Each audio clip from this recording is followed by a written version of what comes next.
I'm Roger Rosenblatt, and I'd like to talk to you about my latest book, The Story I Am, which is about writing and the writing life, and then read from it in a little while.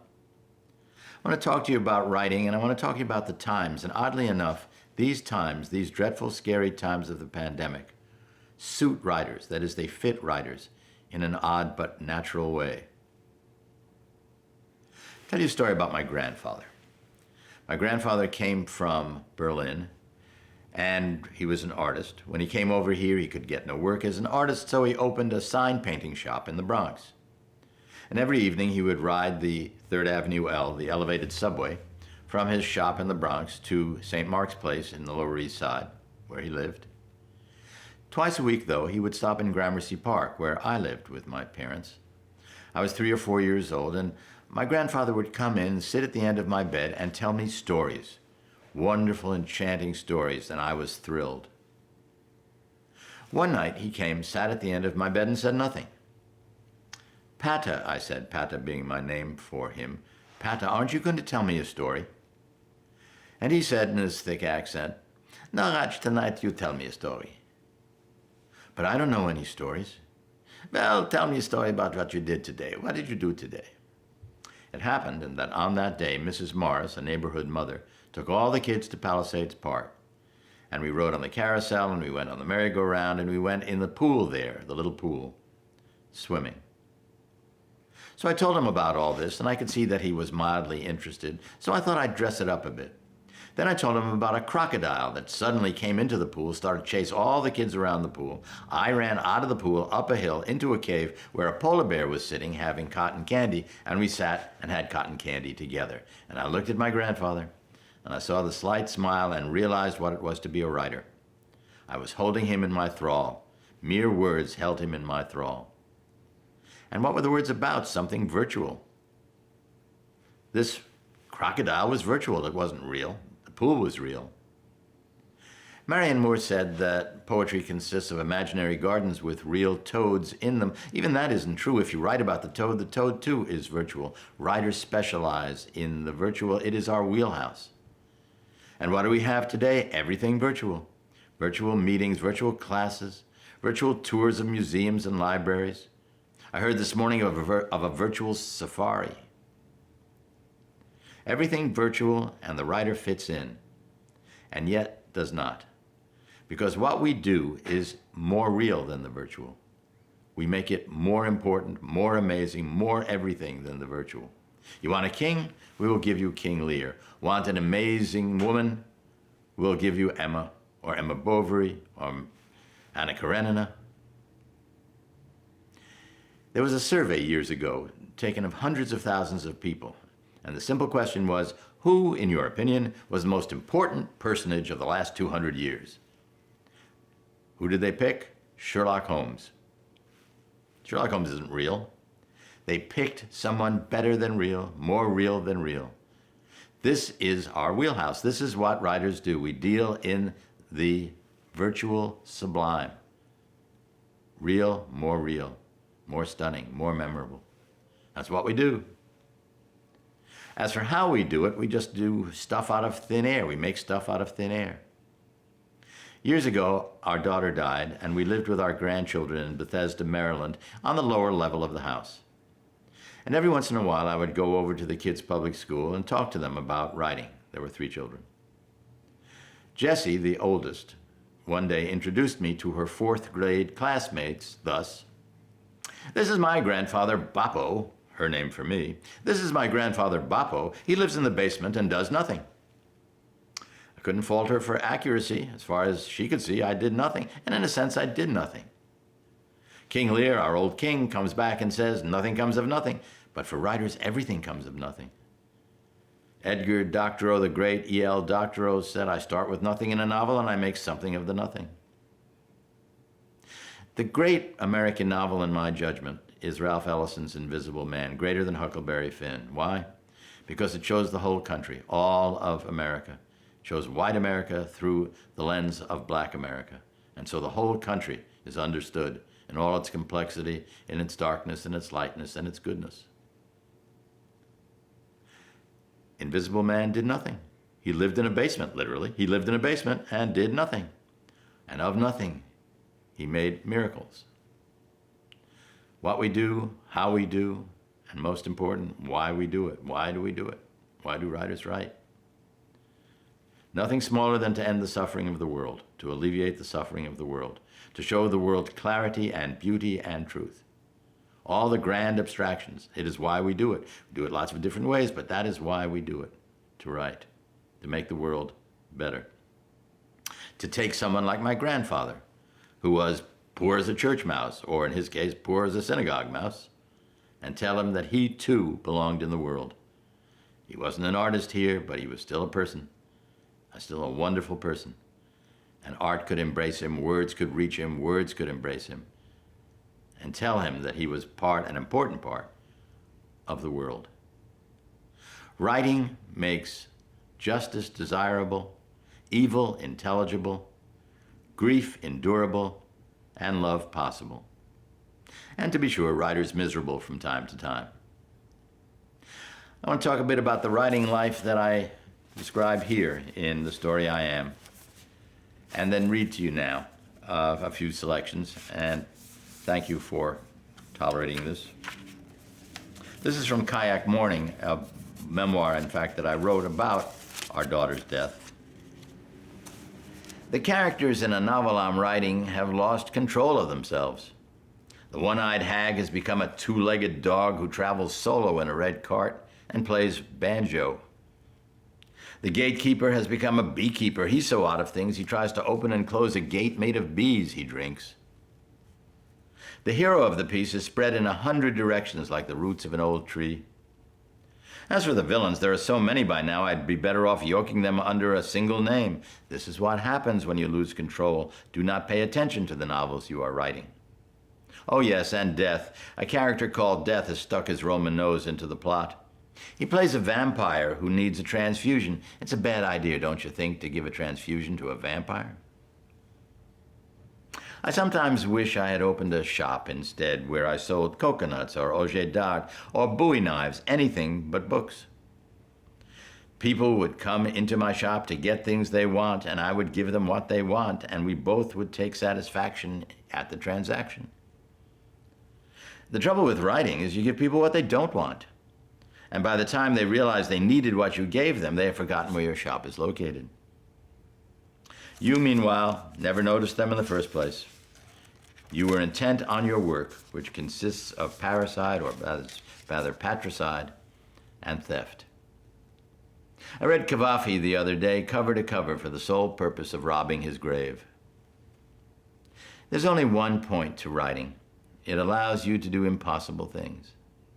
Sure, most of the time it's chimney sweeping and dung removal or plastering. A lot of time writing is plastering or caulking or pointing up the bricks. But every so often there is a moment in the dead of morning where everything is still as starlight, and something invades your room like a bird that has flown through the window, and you are filled with as much joy as panic. And then you think, I can do anything. And here's another one. This is in a little different mood. Sometimes writers get cranky. This is the kind of cranky piece of the writer dealing with the public or the outside world, things with which he's unfamiliar. May I kill you? And what do you do? I'm a writer. May I kill you? What do you write, if you don't mind my asking? I do mind. May I kill you? Would I have read anything you wrote? No, no one has. May I kill you? That last novel of yours, what was it about? Nothing. May I? And yet it showed promise. Or am I thinking of another writer? You are. I'm a novelist too, you know. I wonder if I could send you my manuscript. Oh, of course. Please send me your manuscript. But not snail mail. Send it FedEx so I can have it sooner. You know, I was remarking to my pet bat Arthur the other day. I said, Arthur, I wish to God anyone would send me his manuscript or hers. I'd like to read the manuscripts in North America first, then extend my purview to the Baltic states and Indonesia, where I understand there are many more manuscripts. Are you okay? You're sounding overwrought, kind of manic, but I guess all writers are a bit wound tight. Yes, we are. May I kill you? I must tell you, this piece of yours is great, but it's not for us. Who is it for then, do you think? Can't say, it's just not for us. Maybe it's not for anyone, what do you think? I don't know, but I do know it's not for us. On the other hand, we really loved it and we want to publish it as soon as possible. You do? Absolutely. Only the first 100 pages, they have to go. But the book is only 104 pages long. Is it ever? We loved it. What's wrong with the first 100 pages? Nothing much. We can't tell who the main character is, and we don't know what the story is about, and we wouldn't be interested if we did. Do you see what we mean? Absolutely. I could not agree more. I worked on the novel only 6 years, give or take, to pass the time. I knew it was shit, but you know how one gets bored? It's just something to do. We understand perfectly. Would you like to kill us? Would I? But not quickly. Crush your tongue in a vice, pluck your eyes out with a sherbet scoop, sear your ass with a soldering iron. That's the way I'd like to do it. I love your work. You love my work?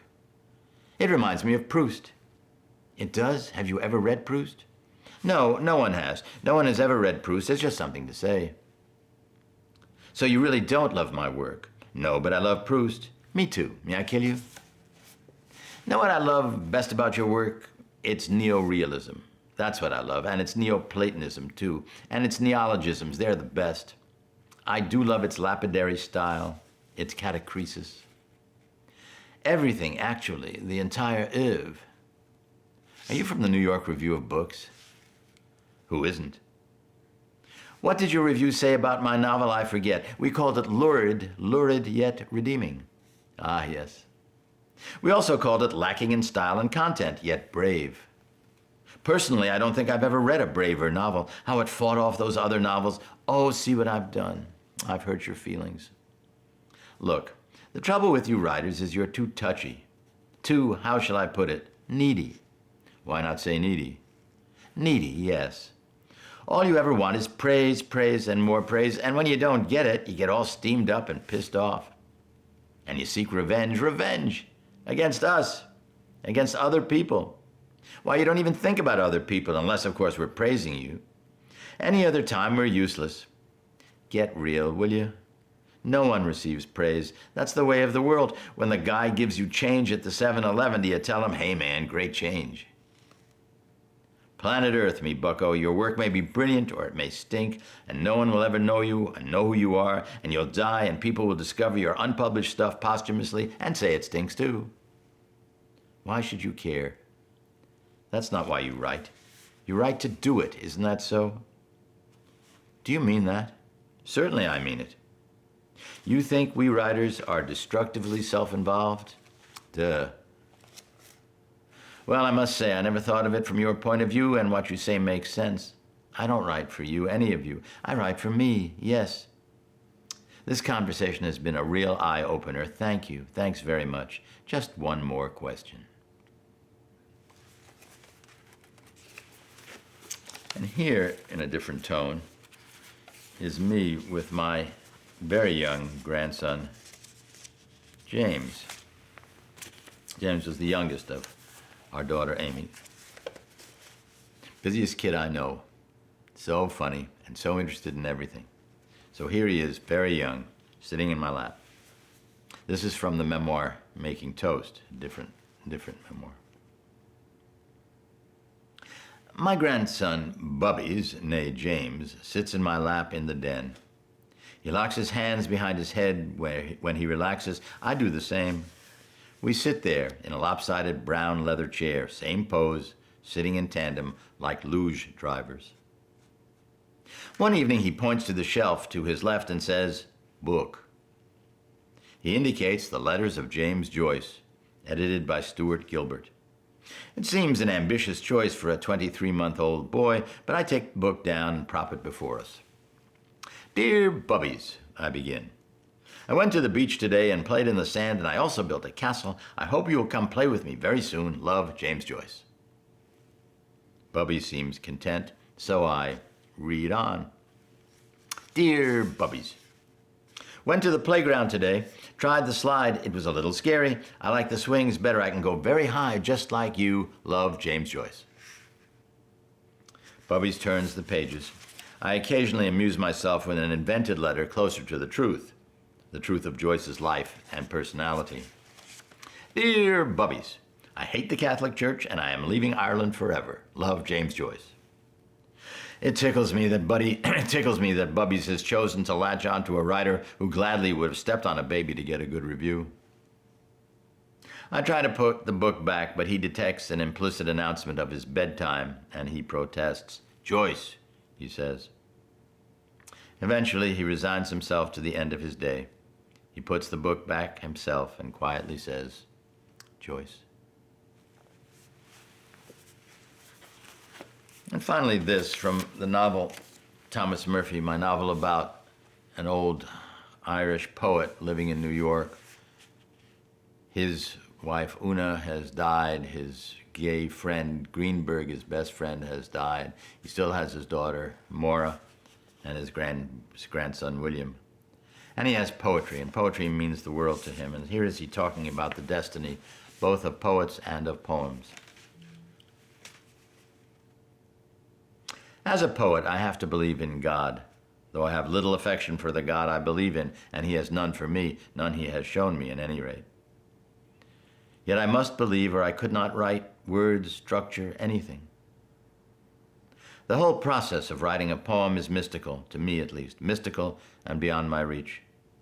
Have I told you about this? I begin a poem with an image out of nowhere. Where did that come from? And at once I suspect I'm part of a plan, and the poem I've begun is part of a plan.